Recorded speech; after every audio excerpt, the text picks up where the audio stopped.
ये है सैमसंग का B55E साउंड बार और रियली में मुझे नहीं पता था कि इसका आउटपुट, इसका साउंड परफॉर्मेंस इतना ज़बरदस्त होने वाला है। मैं रियली शॉक हो गया था। अब ये कितना ज़बरदस्त साउंड करता है ये तो मैं आपको इस वीडियो में बताऊंगा ही, साथ ही साथ आपको 2 एडिशनल क्वेश्चंस के भी आंसर करूंगा ताकि आप बिल्कुल क्लियर हो जाएं कि ये साउंड बार कितना अच्छा है या कितना बुरा है। क्वेश्चन नंबर 1 कि ये sound bar Samsung T42E XL से कितना बेटर है। डेफिनेटली उसका प्राइस रहता है 9,000 रुपीज़ के आसपास और इसका रहता है 17 से 18,000 रुपीज़ के आसपास। प्राइस में दुगने का डिफरेंस है, लेकिन क्या साउंड आउटपुट में भी दुगने का डिफरेंस है, देखेंगे इस वीडियो में। दूसरा क्वेश्चन, क्या ये लॉजिटेक Z623 का अल्टरनेटिव हो सकता है। बहुत सारे लोग लॉजिटेक Z623 या 625 को खरीदने से बचते हैं क्योंकि आफ्टर वारंटी इसकी कोई भी सर्विस नहीं है। तो क्या इसको लिया जा सकता है उसके रिप्लेसमेंट में, वो भी जानेंगे इस वीडियो में। और साथ ही साथ आपके लिए भी एक क्वेश्चन है कि आपको गैस करना है कि ये साउंड बार सैमसंग का जिसका नाम है B55E या B550 S20R और बोट अवंतिवार 3150D के सामने कहाँ स्टैंड करता है। हालांकि वो दोनों 5.1 चैनल है, 2.1 चैनल है, लेकिन उन दोनों के सामने फिर भी ये कहाँ स्टैंड करता है वो भी देखेंगे इस वीडियो में। तो बहुत मज़ेदार वीडियो होने वाली है, एक साथ बहुत सारे चीज़ें जानने को मिलेंगी। सो वीडियो को देखिए बिना कुछ स्किप किए। वीडियो में आगे बढ़ने से पहले आपको 2 इंपॉर्टेंट बातें बता देता हूँ। ये साउंड बार पहले हमने खुद खरीदा, इसको बर्न इन किया, 30 से 40 सॉन्ग्स सुने ताकि हम उनमें vocal quality, instrument separation, highs, bass सब कुछ जज कर पाएँ। और फिर बाद में 2 मूवीज़ देखी कि मूवीज़ के अंदर डायलॉग डिलीवरी कैसी कर रहा है, उसके बाद आप इसका रिव्यू देख रहे हैं आज। और दूसरा इंपॉर्टेंट पॉइंट, इसका नाम B55E है या B550, आप हमेशा कंफ्यूज रहते होंगे। दोनों ही अमेज़ॉन पे अवेलेबल हैं, दोनों एक ही मॉडल है, लॉन्चिंग ईयर में डिफरेंस है। आप खुद सैमसंग को कॉल करके पूछ सकते हैं, मैंने पर्सनली पूछा था, उसके बेस पे बोल रहा हूँ। और अगर ये साउंड बार आपका लेने का मन होता है इस वीडियो को देखने के बाद, तो आप नीचे दिए गए बेस्ट बाय लिंक से इसको डेफिनेटली परचेज कर सकते हैं।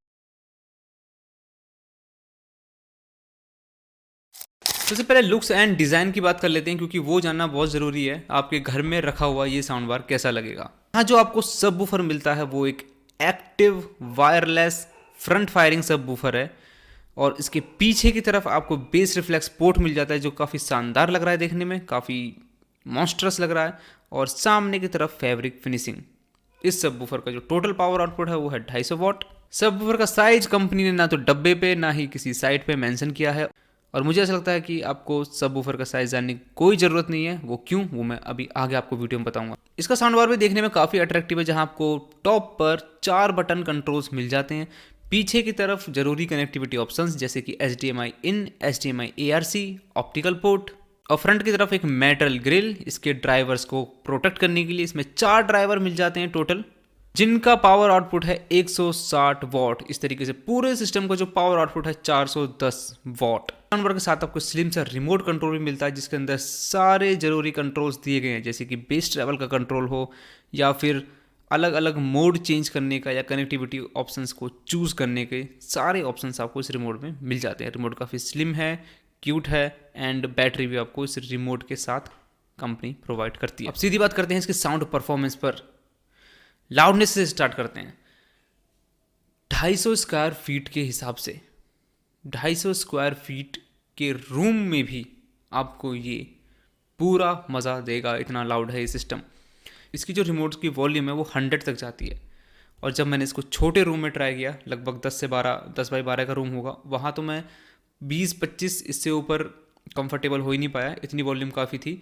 जैसे मैं बड़े ही रूम में ले गया तो उधर भी 40 तक काफ़ी मुझे लग रहा था वॉल्यूम को, और काफ़ी लाउड है सिस्टम। मुझे नहीं लगता कि लाउडनेस में कुछ भी कमी है। 250 स्क्वायर फीट का रूम हो या हल्का सा उससे बड़ा भी हो तो भी आपको कोई भी दिक्कत नहीं आने वाली, लाउडनेस भर भर के दी गई है। और सबसे इंटरेस्टिंग पॉइंट जो मुझे लगा, फुल लाउडनेस पर आवाज़ में कोई ज़्यादा हैवी डिस्टॉर्शन या बेस में भी किसी तरह की डिस्टॉर्शन फील नहीं होती है। हालांकि बेस 50% या 55% वॉल्यूम तक जो अपना परफॉर्मेंस देता है वो एक पीक परफॉर्मेंस है। उसके बाद आपको बेस में कोई परफॉर्मेंस बूस्ट होता हुआ नहीं दिखेगा 50% वॉल्यूम पे।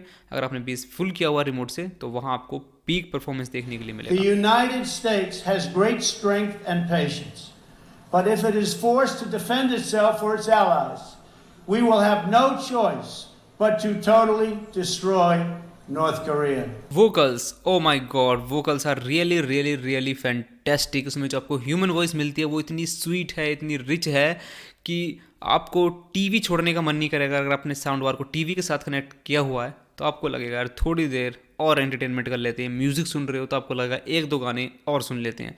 इतनी detailed, crisp and rich voice है, इतनी ब्राइट लगती है इसकी आवाज़ कि बस मन करता है कि थोड़ा थोड़ा थोड़ा थोड़ा और सुन लिया जाए। और सबसे इंटरेस्टिंग जो मुझे बात लगी वो ये कि 5 से 10% वॉल्यूम पे भी, सपोज कीजिए आप रात में सुन रहे हैं इस म्यूज़िक सिस्टम को, तो 5 से 10% वॉल्यूम पर भी ऐसा नहीं लगेगा कि आपके कानों को ज़बरदस्ती वोकल्स की तरफ फोकस करना पड़ रहा है। इसके वोकल्स में इतनी क्रिस्पनेस कम वॉल्यूम पर भी बनी रहती है। हॉस्पिटल में क्या काम? मुझे ना एलर्जी टेस्ट कराना। वो डॉक्टर ने कहा है कि मुझे ना रैन शॉम्बा से एलर्जी है। रैन शॉम्बा के पास आती है ना मुझे कुछ होने लगता है, मेरा पारा चढ़ने लगता है, मेरे खून में उबाल आने लगता है, मेरा दिमाग फटने लगता है। अब क्या करें?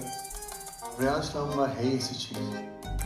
अब आप जाएंगे या मेरा खून चूसेंगे आप? वोकल के दोस्तों मैं बात करूं, डिटेल्ड हैं, थोड़े से ब्राइट लगते हैं एंड और दोस्तों शार्प भी है। तो मैं नहीं बोलूँगा कि बहुत ज़्यादा शार्प हैं कि हार्श लगें, इतने भी ज़्यादा शार्प नहीं है, कहीं भी कुछ भी ओवर नहीं है, अच्छे लगते हैं। जिसको फ्लैट या स्मूथ टाइप के वोकल्स पसंद हैं एकदम, तो उसको थोड़े से इसके वोकल्स ओवर शार्प या ओवर क्रिस्प लग सकते हैं। बाकी जिसको क्रिस्पी डिटेल्ड वोकल पसंद है उसको कोई भी प्रॉब्लम नहीं आएगी। वोकल्स की क्लैरिटी में दूर दूर तक कोई भी कमी नहीं है और पूरी तरीके से अपने प्राइस को जस्टिफाई कर रहा है साउंड बार। हाइस की दोस्तों में बात करूं तो हाइस भी वोकल्स के अंदर, इंस्ट्रूमेंट के अंदर और बाकी बैकग्राउंड म्यूजिक के अंदर इतनी अच्छी तरीके से डिटेल्स को फिल कर रही हैं कि आप खुद सुनोगे तभी मानोगे। इसलिए मैंने एक लिंक नीचे डिस्क्रिप्शन में दिया गया है, इसलिए मैंने एक लिंक दिया है डिस्क्रिप्शन का, उसमें एक ट्राइव का सैम्पल है, ऑडियो सैम्पल है इसी साउंड बार का जो मैंने खुद रिकॉर्ड किया है। उसमें आप ध्यान से ईयरफोन लगा के सुनिए और थोड़ा डिटेल्स को महसूस कीजिए।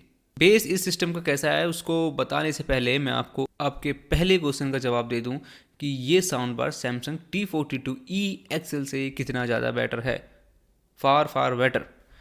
जितना प्राइस में डिफरेंस है मुझे ऐसा लगता है उससे ज़्यादा आउटपुट में डिफरेंस है। अगर कोई ज़्यादा पैसे खर्च करके इस साउंड बार को लेगा देन T42E XL के, तो वो बिल्कुल भी डिसअपॉइंट नहीं होगा। यहाँ ये साउंड बार एकदम थम्स अप है और बेटर भी है in each and every aspect of sound. अब ऑडियो के फाइनल पार्ट बेस की बात करते हैं। बेस इस सिस्टम का कैसा है? बेस मैं बता दूं इस सिस्टम का उन लोगों के लिए बना है जिनको डीप बेस पसंद है, जिनको स्ट्रॉन्ग सब बेस पसंद है, जिनको वाइब्रेशंस पसंद हैं और वाइब्रेशंस सीधी चेस्ट को लगें, चेस्ट भी वाइब्रेट करे, खिड़की दरवाजे वाइब्रेट करें, उनके लिए ये सिस्टम है। उनके हिसाब से डिज़ाइन किया गया है। और जो ये बोलते हैं ना कि बस भर भर के डीप बेस चाहिए, सब बेस चाहिए, लो बेस चाहिए, उनके लिए सिस्टम किसी वरदान से कम नहीं है। क्योंकि इस सिस्टम में आपको अपर बेस बहुत कंट्रोल्ड मिलेगा और मिड बेस भी बहुत ज़्यादा कंट्रोल्ड मिलेगा। हालांकि एक मैं यहाँ बोलूँ कमी रह गई थोड़ी सी सैमसंग की तरफ से कि मिड बेस बहुत ज़्यादा कम करने की वजह से, कंट्रोल करने की वजह से बेस आपको थम्पी फील हो रहा है लेकिन आपको पंची फील नहीं हो रहा है। आपको जो पंच मिलना चाहिए, एक अटैक मिलना चाहिए, एक एक बीट जो अच्छे से समझ में आनी चाहिए, आपको बीट हिट करे, वो वाली जो फील है इसमें थोड़ी सी कम है। और मैं ये बोलना चाहूँगा थोड़ा सा बेस्ड सॉफ्टर साइड है। तो जिनको सॉफ्ट बेस पसंद है उसके लिए तो बिल्कुल परफेक्ट है। लेकिन जिसको बेस में टाइटनेस पसंद है, जिसको बेस में इतनी क्लैरिटी पसंद है कि एक एक बीट को वो फील करना चाहते हैं, महसूस करना चाहते हैं, कि एक बीट को अच्छे से सुनना चाहते हैं, तो शायद वहाँ थोड़ा सा कॉम्प्रोमाइज़ करना पड़ सकता है।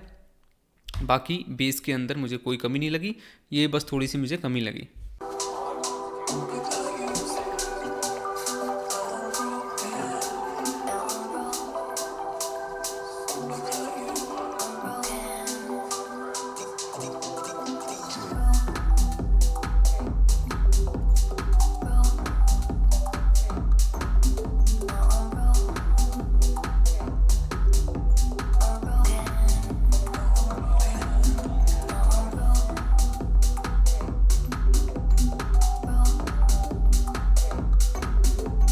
और जब बेस की बात चली रही है तो ये बहुत अच्छा मौका है आपके सेकंड क्वेश्चन का जवाब देने का कि ये Logitech Z623 के कंपैरिजन में कैसा है, क्या इसको रिप्लेस कर सकते हैं उसके साथ।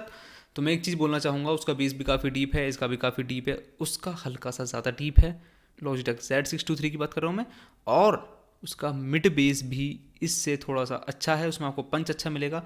तो बेस में बोलूँगा कि थोड़ा सा ज़्यादा वो आगे है, लेकिन क्लैरिटी में दोस्तों Samsung is far better than Logitech Z623, far better. तो मैं ये बोल सकता हूँ कि ईजिली अगर आपका Logitech को ख़रीदने का मन बना था, Logitech जो लोग ख़रीदना चाहते हैं, पसंद करते हैं उसको, और वो किसी कारणवश नहीं ख़रीदना चाहते, कोई किसी भी रीज़न से, वो इस सिस्टम को ख़रीद सकते हैं उसकी जगह पर, और उस सिस्टम से ज़्यादा मज़ा देगा, Z623 से ज़्यादा मज़ा देगा। बेस उसके काफ़ी क्लोज आ रहा है, थोड़ा सा डिफरेंस है बेस में, लेकिन क्लैरिटी में दोस्तों उससे बहुत ज़्यादा आगे। डेफिनेटली आप इसको परचेज कर सकते हैं, बेस्ट बाय लिंक नीचे डिस्क्रिप्शन में। इसलिए दोस्तों पता है, मैंने शुरू में बोल दिया था कि सबवूफर का साइज़ जानने की बिल्कुल भी ज़रूरत नहीं है, और मैंने ट्राई भी किया था, मैंने छोड़ो इसका आउटपुट, इसकी आवाज़ कैसी है वो ज़्यादा मैटर करती है। सबवूफर का साइज, इसके कैबिनेट का साइज़ देख के ऐसा लगता ही नहीं है कि इस कैबिनेट से ये बेस आ रहा है। Base is very very very very heavy, vibrations और मतलब बेस लवर्स को टारगेट करके सिस्टम बनाया गया है, प्लस वोकल्स भी बहुत ज़्यादा अच्छे हैं। तो बेस में और एक अच्छे वोकल्स का आपको पैकेज मिल रहा है यहाँ पे बराबर। दोस्तों फाइनल कंक्लूजन में आपको बता दूँ, जो डायलॉग डिलीवरी अच्छी चाहते हैं, जिसको क्रिस्पनेस पसंद है, आवाज़ में हल्की सी शार्पनेस पसंद है, और लंबे समय तक कुछ चीज़ों को एंजॉय करना चाहते हैं, मूवीज़ हो, सॉन्ग हो, या फिर नाइट टाइम लिसनिंग का शौक़ रखते हैं, उनके लिए भी दोस्तों ये सिस्टम परफेक्ट है। जिसको डीप बेस चाहिए उसके लिए परफेक्ट है। बस एक हल्की सी दोस्तों मुझे कमी लगी कि बेस थोड़ा सा और क्लियर हो सकता था, हल्का सा और पंची हो सकता था, बस वो थोड़ी सी कमी लगी। बाकी system is very very perfect, और कोई मुझे ना कमी लगी, ना रिमोट कंट्रोल के अंदर, ना साउंड बार के अंदर, ना सबवूफर के अंदर, और ना ही इसकी कोई कनेक्टिविटी में कंपनी ने किसी भी तरह की कमी छोड़ी है। और यहाँ मैं आपको जो क्वेश्चन दिया था लास्ट कि गैस करो कि ये system Sony S20R and boAt Aavante Bar 3150D, जो दोनों की दोनों 5.1 चैनल हैं, उनके सामने कहाँ स्टैंड करता है। देखिए, अगर मैं बात करूँ सराउंड साउंड की, तो वो दोनों आगे निकल जाते हैं, दोनों 5.1 चैनल हैं।